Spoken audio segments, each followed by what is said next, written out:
Welcome to the Watson Weekly here. It's the weekend edition with Rick and Jess. Hi, Rick. I am so sorry. I'm running a little bit behind. I just had to go to Starbucks for my daily pick-me-up, and I am clearly not drinking enough coffee. And we're clearly not getting out of our groundhog shadow, so that's why maybe you need extra coffee to combat the cold. I'm over it. I'm tired of being cold. I need sunshine. I'm vitamin D deficient. It's just not a good look. Well, maybe today's show will pick you up. Okay. The stories we have on today's show are, first up, Pinterest announces layoffs ahead of AI investment. Second, Starbucks unveils a reimagined loyalty program. Third, Shopify issues a partner update. Sounds ominous. And finally, Whatnot's live selling report shows us the state of live selling in North America. And as a reminder, we are on YouTube, so please like and subscribe our channel so you're notified when new episodes are uploaded. And in case you didn't know, we also have a newsletter. You can check out watsonweekly.com. Go there, hit that subscribe button. There's no like button on a website. Just subscribe. No, but you can like the newsletter and you can forward it around to all of your friends and family and make them smarter. On our first story up, why don't you tell us what we have? Yes, Rick, I'm going to break down this first story, which is Pinterest did announce layoffs amid this AI investment. Yes, the AI boogeyman is back in full effect. He's a really tough cookie. Yeah. So after these massive surge of lockdown activity that they experienced during COVID, growth really stalled, like a lot of companies, in 21 and 22. And then at the same time, you have TikTok coming onto the scene, Instagram Reels coming back with full force to compete against TikTok, and Pinterest just gets left behind again. And I think you've kind of called this out before too, like Pinterest has been a bit vulnerable, right, from an advertising perspective. Yeah, Pinterest signed a big deal with Amazon in 2023, and it feels like in the years prior to that, they have been trying to seek better monetization for their website, which kind of feels like a very 2000s era internet strategy where you try to get as many eyeballs and then you try to figure out how much the eyeballs are worth, and you're selling ads against it. But if a retailer knows they're getting most of their customers from Google, Meta, Amazon. And if you're not one of those three, when budget cuts come, which they always come, they always do, that puts a lot of pressure on these alternative channels. That's right. And so now you have the user growth stalling, advertisers flaming out, and taking their money and their toys. And so we're here now left with Pinterest deciding to lay off about 15% of its staff. It's about 700 to 800 employees. And they're saying that they're going to reallocate these resources towards AI talent and AI forward products. And we've talked about this before, right? It's just this new flair or new, I guess, lipstick on the pig of personalization, where they're saying they're going to do more personalized boards, AI shopping assistants. I feel like we've heard this narrative before. Yeah, because they're talking about AI without being quite specific about what it means. Because I have ChatGPT, I have Gemini, I have Perplexity. Why do I need the Pinterest bot? Don't forget Claude. Oh, Claude. Sorry. Yeah. So sorry, buddy. Sorry, Anthropic Claude. We're here for you. Yeah. So you're exactly right. They have been very vague on these details, but what they have said is they're also reducing physical office space. And this restructuring will basically be about 35 to 45 million. It'll be finished by September of 2026. I guess the question I have for you, Rick, is without this like specifics on the AI strategy, where do you feel like Pinterest sits in relevancy? Like, should the site even exist? Should Pinterest exist? Survey says this should not exist. Let me let you in on a little secret. There is no AI strategy. Oh, again, it's the boogeyman, or maybe also the things that we tell ourselves to help us sleep at night. I'm going to go pro Pinterest, and here is why. I have found the site super useful in ways that Instagram hasn't filled needs. Even like the Like to Know It site, LTK. it has helped in terms of inspiration, especially for a busy mom who just needs a copy paste when she's going to redecorate for her 11-year-old's room, who's really into basketball stuff. I think it's helpful. I definitely think it's useful for an inspiration point of view. Is it a business model? That remains in question. That does remain in question. And the struggle bus for Pinterest is real. We will see if the AI strategy comes to fruition or it's just, again, a evolution of a similar playbook and a similar story. Exactly. So thanks, Pinterest. We'll see if you're here next year. We out. Next up, our stories is Starbucks unveils a reimagined loyalty programs. When is a rewards program more complicated than you figured out? Starbucks has a new back to Starbucks strategy, which is tiered loyalty. This is launching March 10th, 2026. The program has split into now three levels. Yeesh. The green tier, which is $1 equals $1. Okay, that makes sense to me. Yes. Gold tier, 1.2 stars equals $1. So you're getting like 20% more stars. Okay. I like and then the part. reserve tier is $1.7 stars for every $1. And it seems like every time you're talking about the Starbucks reward program, the only thing that anyone actually cares about is what? The birthday reward. Woo-hoo! And so everyone's like, but unfortunately, if you miss your birthday, you're sick, you're not near $1 on your birthday, then that's not a thing you can redeem because the day after your birthday, it's not your birthday. Yes. However, with the new tiers, you are set up.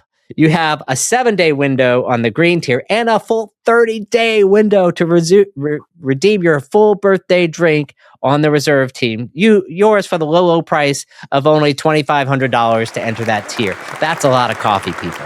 That is a lot of coffee.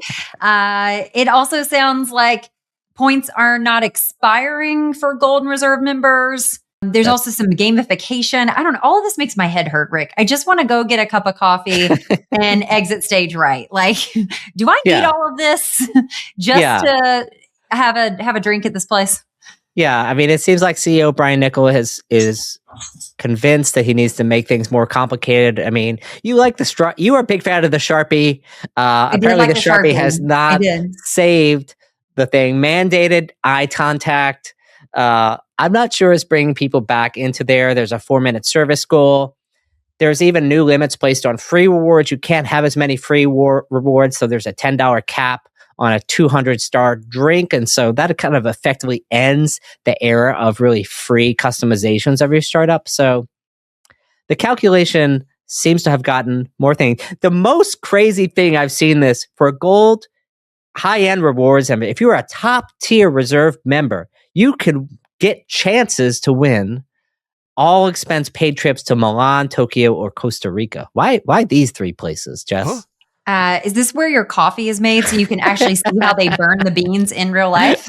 Correct. Yeah, Costa Rica maybe. I'm not sure Milan. Maybe not so much Milan. I'm not really sure what the Milan deal is, but yeah. I don't know, Rick. This feels more like airline miles than points or a loyalty system. Yeah, as long as they don't expire, I think there could be something here. People are going to use, look, if you like Starbucks coffee, you're going to use the points. And so you're going to care somewhat about the system. All I know is I open the app, I check, do I have a gift card? How much can I take off of this drink? That's what I care about my points for. True story. Send Rick thanks in Starbucks gift cards. Correct. We'll accept that would them. be good. So let's bring home with the third story. Yeah, our third story is Shopify has issued a partner update, which is essentially lawyer speak for terms of service. And there are sort of 2 parts of the terms of service that they've updated. One is for their API, which is what developers use, and increasingly AI agents. And second is for their developer partners. They issued a service update. So a couple of things to break down here. They've actually updated the legal definition of partners to include robot agents. So it can include digital entities. And so there are terms of use now for automated agents accessing data. The next big update is really the fact that Shopify's data is their data and not your data. Meaning if you're a developer and you're downloading data from the Shopify application, you can use that data to serve the customer.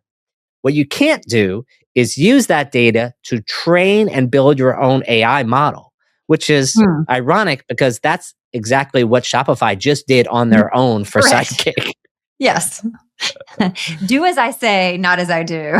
Okay. And so let's break down this a little bit further. There's like this update signals, this shift towards more of an agentic ecosystem, right? So third-party apps are expected to feed data, access into Shopify's own API. What's like this Sidekick, correct? Yeah, Sidekick is, essentially the new center of gravity in the app universe. So you used to go into Shopify and you go to the App Store and you can figure out what app to install. Well, now, obviously, you can still install apps, and that's going to be a thing for a long time. But merchants are increasingly asking Sidekick what to do next. Sure. How is my performance doing? What action can you take me? Can you update my theme with something that this app provides? If your app doesn't interact with your AI, the Shopify AI Sidekick, then it will be increasingly seen as a negative. The other thing in this update is that there's strict payment oversight into, for instance, if you have an app that goes into a buyer at checkout or charges a merchant something, you really can't rug pull merchants anymore. And so they're being very strict about sort of two things. Number one is like, you can't just disappear. Shopify owns your ass, let's be honest. And then number two, you can't just increase your prices or decrease your prices sort of whenever you want to. You have to offer an appropriate notice period, which in this case, I think is 30 days because that's exactly how much time Shopify gave you for this entire terms of notice period. Right. Lots to digest. It does also feel like they're really protecting, there's a protective shift in culture.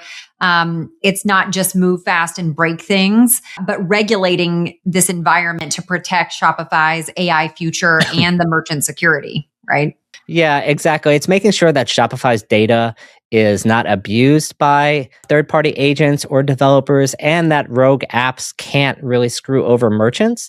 The only question I have is like, isn't this the merchant's data that Shopify, if a merchant wants to share it with the developer, yes, shouldn't they be allowed to? Yes. It's like we only can control your data and where it goes. So Correct. Is this now the Xerox version of terms of service for all e-commerce moving forward? Or are we like just testing the waters here?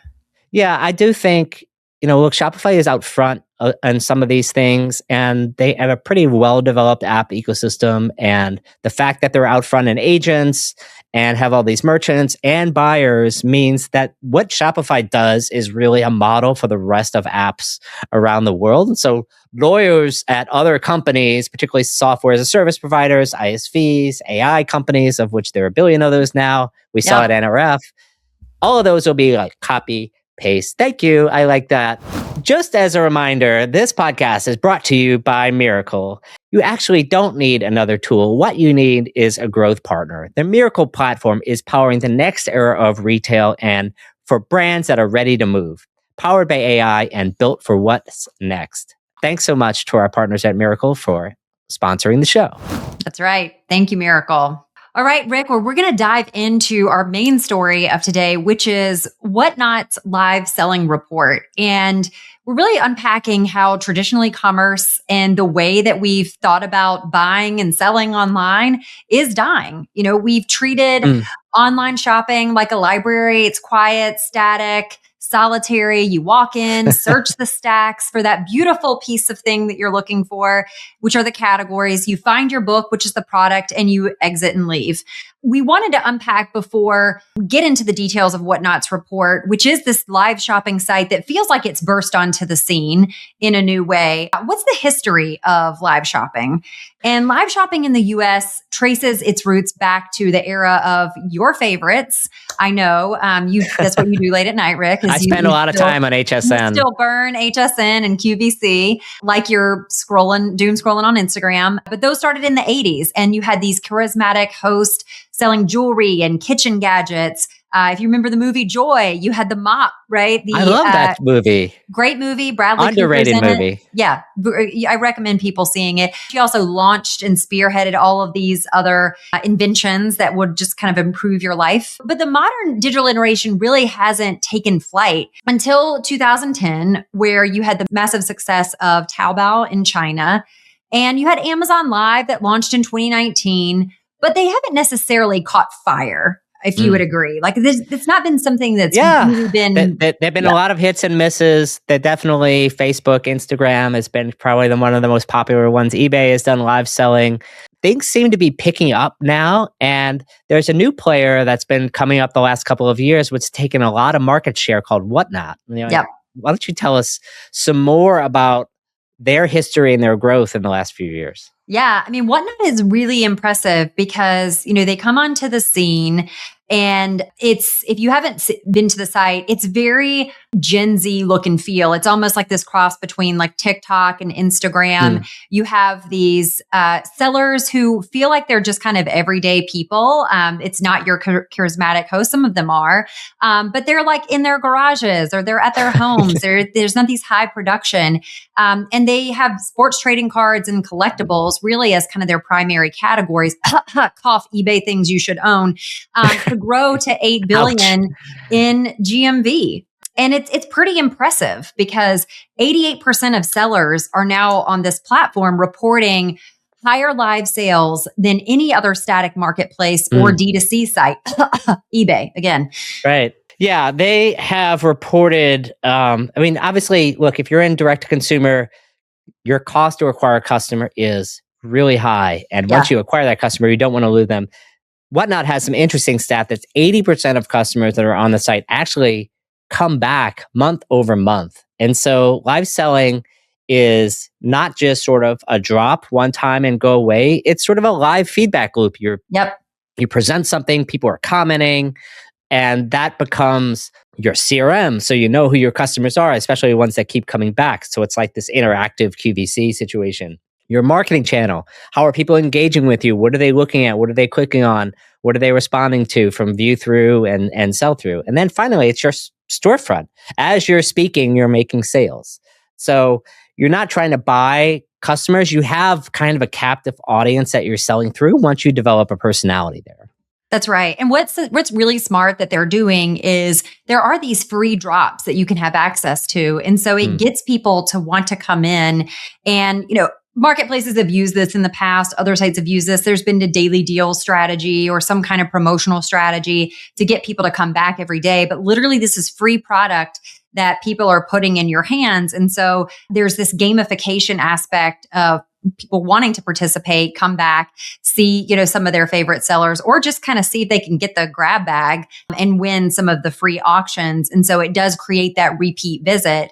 And people are spending a lot of time on this platform. We're talking like 90 minutes plus in a session. So it's not just they watch one live sell and then they move on. They get drawn in. And I think that's part of some of the beauty of Whatnot is the way that the algorithm and the platform keeps you engaged. Yeah, and it doesn't seem to be like it's just for these tier 1 cities, so like New York, LA, etc. There are a lot of mid-sized cities that have pretty huge interests, like Rochester, Dayton. Raleighwood made the list. Raleigh, what Hello, up, Raleigh? Shout out. And they're actually even... Exactly. They're out. I still have a 919 area code. I know, True I story. love it. I love that for you. So they're out earning Los Angeles and Chicago on a per resident basis. And so we should kind of see the appeal because sort of like the middle America, people just need something to do.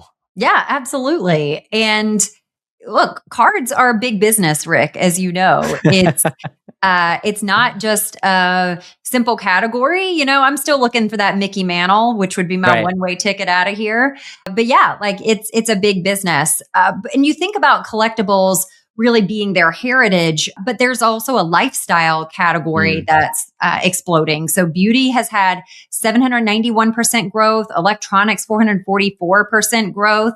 So they are starting to chip away at, again, categories that have seemed to be owned by traditional marketplaces. And you wouldn't always equate them to great things for like live selling, right? I guess you could think about beauty, and TikTok's really started to play a role there.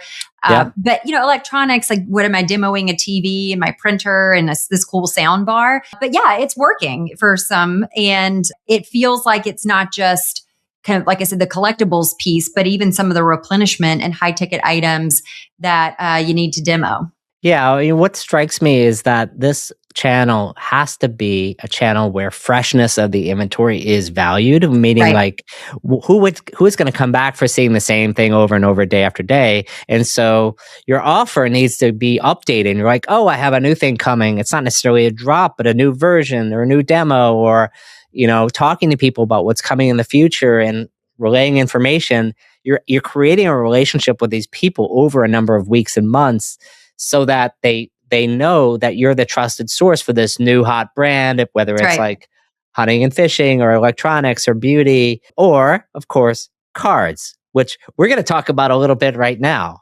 That's right. Yes. So we wanted to dive deeper into the mystery of Whatnot and what made it so appealing. So we went to a special correspondent, Shephard Lesesky, to give us all the deets. My name is Shep. Okay. And how old are you, Shep? 11. Great. And how long have you been using Whatnot? Like a year. A year. Okay. Tell Wow. me about Whatnot. Explain it to me like I'm 5. It's like you go on a stream and then they put up cards or whatever you're looking for. You bid on them and then you try to win the auction. Okay. So you're winning auctions. So you watch videos of people do this stuff, right? Yeah. How many people do you think you watch per day? Like 10. 10. Okay. Dedication. So some people say kids have Right. short attention spans. How do you explain the fact that you can sit there and watch 90 minutes of people just talking about cards? Well, I'm interested in the subject, so Oh, okay. Got it. And who's your favorite? Do you have a favorite? no, not really. If you had unlimited funds, how much do you think you could spend on Whatnot? $10,000. $10,000 What? a month? Yeah. I'm in trouble, and guys. You think your parents Yeah. will float that? This is a problem. 100%. This is a problem. And Rick, I will tell you firsthand experience. I set him up because this is one of those situations where he was getting major FOMO. All his friends were on these auctions and he was going for the freebies. Right? And the next thing I know, my card's getting charged like Ching, ching, this. ching. Cha-ching, cha-ching, cha-ching. I can like literally hear it ringing. And it was bad news bears. So yes, we have a Whatnot governor at this point to Yeah. regulate this. So Yeah, that's a challenge. I mean, it's interesting. Like, he's definitely interested in cards. He talks about it like going on a stream. So yes, I don't really view it like I'm going there to shop. It No. more is like he's going there to listen and be entertained.